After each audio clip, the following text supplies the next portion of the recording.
Angel Reese chokes, shrinks, crumbles under the spotlight against the Indiana Fever. Caitlin Clark, in her professional career, has now lost one time against Angel Reese. In fact, ever since Angel Reese followed Caitlin Clark around in that national championship game, doing the John Cena. Something happened in that arena that no one saw coming, and the moment it did, the entire basketball world went silent. Not because of a buzzer beater, not because of a controversial call, but because in the span of about 10 seconds, the most hyped rivalry in women's sports revealed something brutally, uncomfortably true about both of the players at the center of it. And once you see it, you cannot unsee it. This is not a recap. This is not a highlights breakdown. This is the story of what actually happened when the Indiana Fever walked into Atlanta, and why the fallout from this single game might reshape the entire conversation around the WNBA for the rest of the season. But to understand what went wrong and who it went wrong for, we have to start somewhere most people aren't talking about. We have to start before the opening tip, before the cameras zoomed in, before the crowd reached its peak volume. We have to start in warm-ups because that's where the first crack appeared and almost nobody noticed it in the moment. There she was, Angel Reese, standing in the corner of the court, ball in hand, practicing three-pointers. Now on the surface, that sounds completely ordinary. Athletes shoot around before games all the time. But here's what made this different. Here's what made it strange. Angel Reese is not a three-point shooter. She has never been a three-point shooter. She is shooting somewhere around 40% on basic layups near the basket, and yet in the final minutes before the most watched regular season WNBA game of the year, she was out there launching corner threes with a shooting form that looked like it was being attempted for maybe the third time in her life. The leg kick was off. The release was mechanical. The whole motion looked borrowed, like she had watched someone else shoot and tried to copy it in a hurry. And the question that should have been obvious to everyone watching was why? On this night of all nights, is she practicing a shot she doesn't have? What exactly was Atlanta trying to do? That question is going to matter more than you think. Because the Indiana Fever's coaching staff had already answered it. Here's what people underestimate about elite coaching at this level. It's not just about drawing up plays. It's about reading the psychology of the other team before the game even starts. Indiana had done their homework.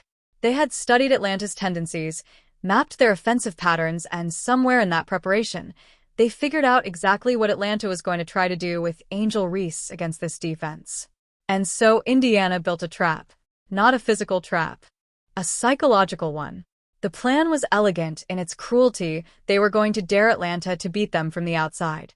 They were going to sag off Reese, completely back off her on the perimeter, practically hand her an open look, and bet everything on the fact that she could not, make them pay for it. It was a chess move disguised as a defensive alignment. And the moment the game tipped off, you could see it unfolding in real time. The Fever defense drops back. Myisha Hines-Allen is standing so far off Reese, she might as well be guarding the logo at center court.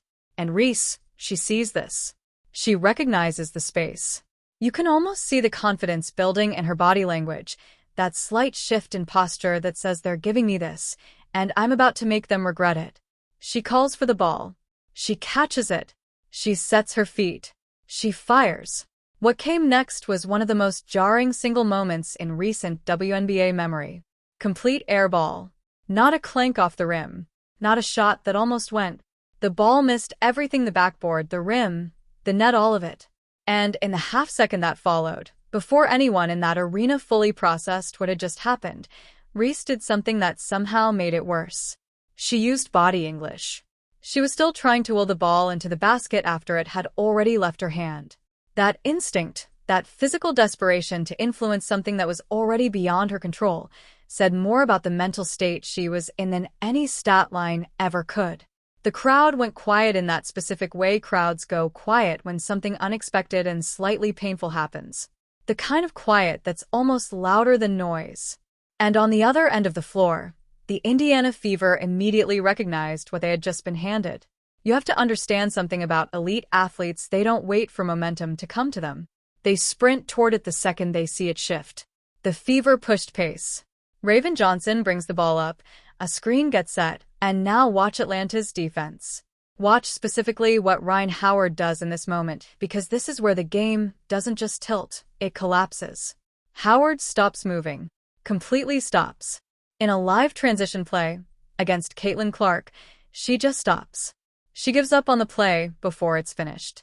And if you know anything about what Caitlin Clark does with that kind of space, you already know how this ends. Clark gets the ball. She's already in rhythm. She pulls up, and it drops. Clean. Easy. Almost casual. 10 seconds. That's how long it took. An airball on one end, an effortless bucket on the other, and suddenly the entire emotional architecture of this game had been rewritten. The atmosphere that Atlanta had spent weeks building, the home crowd energy, the rivalry marketing, the carefully crafted narrative that this was going to be Angel Reese's statement game, all of it began unraveling in real time. But here's where it gets more complicated. Because the story of this game isn't just about those two plays. It's about what happened after them, and what it revealed about the deeper gap between these two players right now. See, great players have a specific kind of response when things go wrong early. They recalibrate. They adjust. They simplify their game, return to what they're best at, and find a way to affect the game within their actual skill set. That is the mental discipline that separates good players from dangerous ones. Reese did the opposite. Instead of recalibrating, she escalated. Instead of simplifying, she complicated. Time and again, she found herself in positions where she should have had an easy advantage matched up against Sophie Cunningham, who is a good 3 inches shorter and still couldn't convert around the rim. The physical tools were there. The execution wasn't. And as the frustration mounted, as the game slipped further and further from Atlanta's grasp, the tactics started to change in ways that were hard to watch. Moving screens that were blatant enough to draw murmurs from the broadcast team. Pulling Aaliyah Boston's arm on a jump ball. Small moments of desperation stacking on top of each other, each one telegraphing the same message: she had lost the thread. She was no longer playing basketball. She was fighting the game instead of playing it.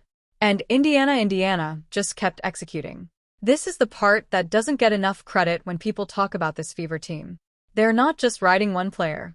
They are a disciplined, connected unit that knows exactly who they are and exactly how they want to play.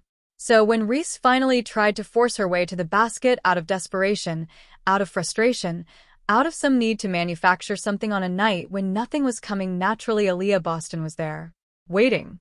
Boston read the play before it happened, timed it perfectly, and sent the shot back with the kind of authority that doesn't just stop a possession, it breaks a spirit. But the sequence didn't end there. It couldn't end there because this is the Caitlin Clark era, and in the Caitlin Clark era, these moments don't just stop, they turn into something else entirely. Clark grabs the rebound before the Atlanta players have even finished processing the block.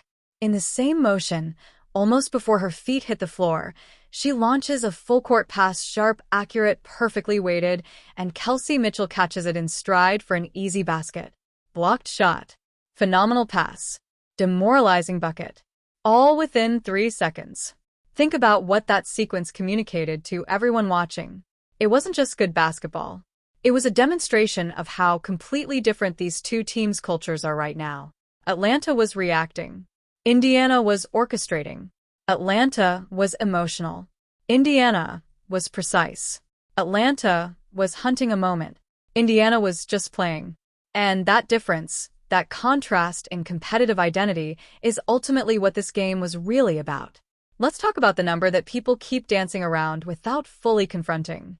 5-1. That is Caitlin Clark's professional record head-to-head against Angel Reese. 5 wins, 1 loss.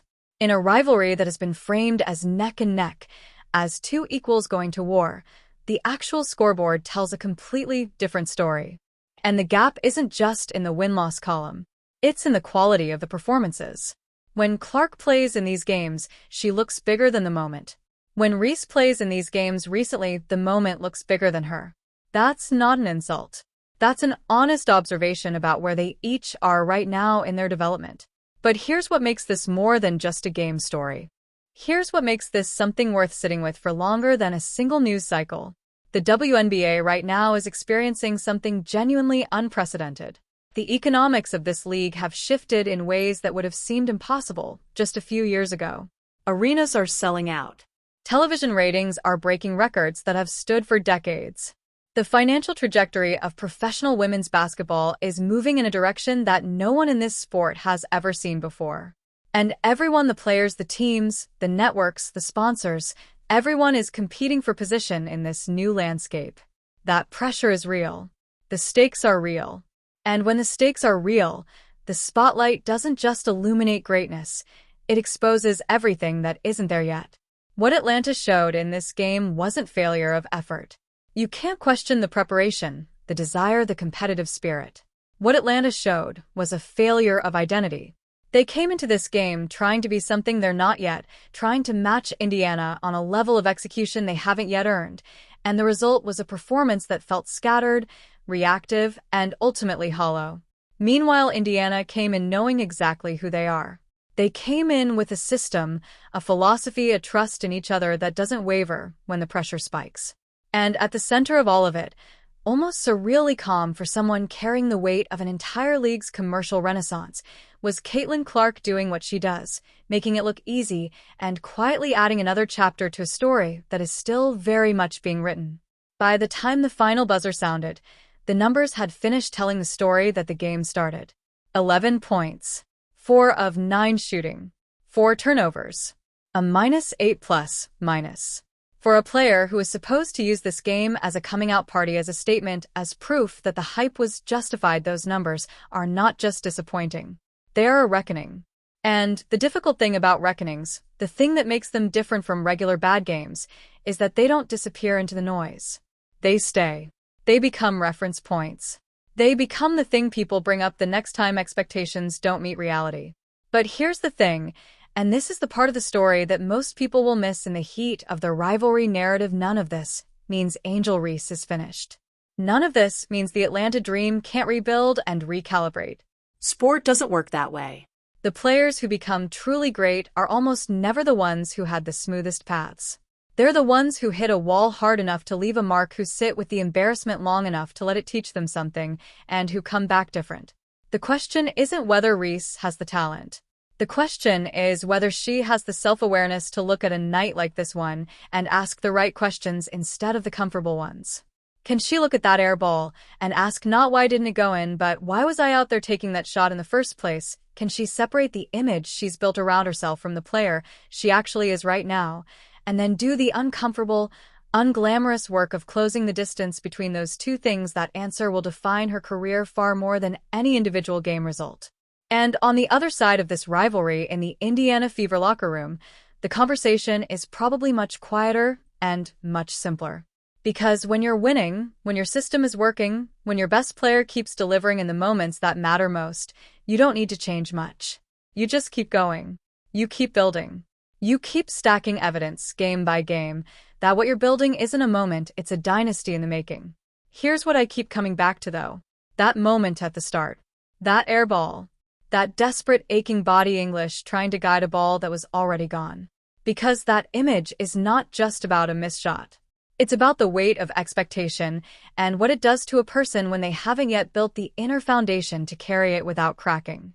Every athlete in a big moment knows that feeling, that terrifying split second after you've committed to something and you're not sure it's right, but it's too late to take it back. Most of them have learned, through failure, through repetition, through hard and unglamorous experience, how to quiet that fear, how to play through it, how to let the moment be big without letting it swallow you whole. That is the journey Angel Reese is on right now. It's not pretty. It's not viral. It doesn't make a good highlight. But it is real.